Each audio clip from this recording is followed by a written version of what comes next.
नमस्कार शेतकरी मित्रांनो पाहुयात अहिल्यानगर जिल्ह्यातील महत्त्वाच्या अशा कृषी उत्पन्न बाजार समिती पारनेर येथील आजचे म्हणजे दिनांक 15 फेब्रुवारी 2026चे कांदा बाजार भाव। मित्रांनो, आज पारनेर येथे एकूण 44,548 कांदा गुन्ह्यांची आवक ही दाखल झाली होती। त्यामध्ये काही सुपर लॉटला 1,500 रुपयांपासून 1,600 रुपये क्विंटलपर्यंत बाजारभाव मिळाला आहे।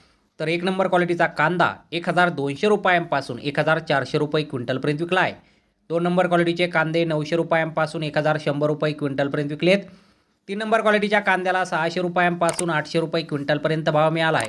चार नंबर क्वालिटीचा कांदा 200 रुपयांपासून 500 रुपये क्विंटलपर्यंत विकला आहे। आणि गोल्टी कांद्याला 1,000 रुपयांपासून 1,250 रुपये क्विंटलपर्यंत आज कृषी उत्पन्न बाजार समिती पारनेर येथे बाजारभाव हा मिळालेला आहे। तर धन्यवाद शेतकरी मित्रांनो, व्हिडिओ शेवटपर्यंत पाहिल्याबद्दल। व्हिडिओ आवडल्यास व्हिडिओला लाईक करा, शेअर करा, चॅनलला सबस्क्राईब करा। पुन्हा भेटू अशाच एका नवीन व्हिडिओमध्ये। जय जवान जय किसान।